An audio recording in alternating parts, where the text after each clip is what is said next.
为什么广东茶楼的纸质蒸凤爪那么好吃？其实它的做法一点也不难，这可是广东90岁老爷爷教我的。鸡爪皱出虎皮，细保汁，教你在家也能做出酒店茶楼一样的味道。等等，你今天不去买菜，就吃青菜了？我老早都买好了。爸爸昨天不是说想吃那个鸡爪，我都买回来了。今天等会叫我给他做那个广东那个豉汁鸡爪吧，软软糯糯，老人都适合吃的。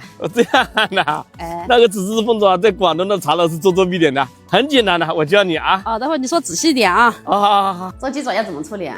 做这个豉汁凤爪跟虎皮凤爪前面步骤是一样的，我们把它的指甲先剪掉啊。每个都剪干净。那我学会了这个豉汁凤爪，就相当于学会了那个虎皮凤爪，不是学会了2个菜？对，锅中倒入清水，加葱姜，1点花雕酒，倒入鸡爪，大火烧开，给它烫烫个2分钟。为什么用冷水焯水？如果是热水倒进去，表皮迅速的凝固，里面的淤血跑不出来。还有一个是它容易破皮。对，水开，我们披在上面的浮沫。你看煮出来这个鸡爪也特别白净，水也特别的清澈。鸡爪不能煮时间过长，否则容易破皮啊。记住了，把它捞出来。这不用冷水过凉吗？这个千万不能冷水过凉。为什么？接下去才是重点，把吹风机拿去。哎，我记得好像以前你也给我个吹风机吹过什么菜啊？你是学了今天忘了昨天。把鸡爪表面的水分吹干。这个我记起来了。这会容易上色，炸的时候也不容易溅油。如果家里没有吹风机的话，我们也可以用毛巾把水分吸干，是不是啊？对。这个小技巧大家可以点个赞，收藏好哦。给它连3颗的老抽上色，抓拌均匀。记住这个老抽千万不要多，一多了就容易发黑啊。记住了，把它拌到这样淡黄色就可以了吗？可以了。好，锅里倒入足够量的油。怕油太多的，你也可以分少量多次的炸啊。我们炸鸡爪要几层油温啊？6层油温。筷子放下去，看到边上迅速的冒密集的小气泡，这就是6层油温啊。左手拿锅盖，右手拿鸡爪，鸡爪倒下去。锅盖迅速的盖上去啊，不要动它。听到噼里啪啦的声音，你不要去打开啊。Later， 我们先准备一盆冷水。现在没有噼里啪啦声音，我们打开锅盖看看怎么样了啊。对。哇，这个颜色好好看哎！哇，它捏成饼了哎！不要紧的，把它捞出来，把它泡入冷水中，不用去拌它，浸泡个20分钟，它就会自然散开的。诶，这个油怎么还这么清亮的啊？按我这样处理过，油是一点不浪费，可以炒菜的。哇，这个虎皮泡出来好看哎！等一下烧出来会更好看嘞。泡的鸡爪倒入锅中，加葱姜。香料我是准备了1个八角、1片桂皮、3个干辣椒、3片香叶、10几个花椒，倒进去。这是我昨天晚上提前泡好的花生米，我们给它倒进去，倒入开水，没过食材，稍微多一点啊。扣上盖。我们现在不调味吗？现在不用调味，主要是把它煮软。扣上盖，转中小火煮个20分钟。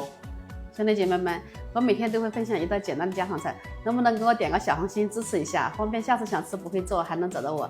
珍珍在这里祝你生活幸福每一天，万分的感谢。现在我们给它准备一个灵魂料汁，葱姜蒜小米辣我已经准备好了。来1勺洋姜豆汁，浇1勺热油，给它激发出香味。再来1茶勺进的盐，1勺半的生抽，1勺的蚝油，1茶勺的白糖，甜度可以根据自己的口味添加啊。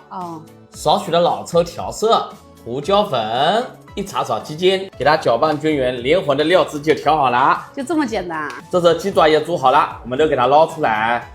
花生米让它放在里面继续煮啊。好的。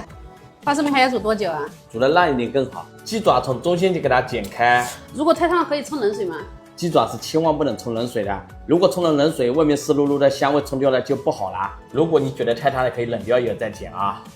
剪好都给它放入碗中，倒入前面调好的酱汁，给它抓拌均匀，让鸡爪均匀的裹上酱汁。我这样边拌都闻得好香啊！再来2片炒的土豆淀粉。这个时候放淀粉起什么作用啊？再给它抓拌均匀，这样能锁住鸡爪里的水分，让它吃起来更加嫩滑。懂了。最后淋1勺芝麻香油，再次的给它抓拌均匀就可以啦。这个豉汁凤爪做法这么讲究，难怪在茶餐厅这么受欢迎哎。调料大料，捞出花生米，垫入盘底。难怪花生米这么好吃，原来是香卤出来的呀。把拌好的鸡爪平铺在花生米上，把碗里的这些料汁也给它挂在上面啊。锅中水开，放入蒸锅。喜欢吃脆一点的，我们蒸10分钟；喜欢吃软烂一点的，我们蒸个40分钟啊。我们家爸妈牙口不好，他们喜欢吃，我们肯定要蒸40分钟啊。好，时间到。哇，好成功啊！撒上葱花。我就想问你，这道菜100分，你能给我打几分？鸡爪这样做，轻轻1米就脱骨了。我孩子跟爸妈都喜欢吃。爸，今天这个菜炖得很烂的，你放心吃啊。来，多吃一点。一抿就脱骨。这个菜好吃是好吃，就是做的时候很费时间。我们可以一次多做一点，放到冰箱冻起来，随吃随取，很方便的呀。好吃。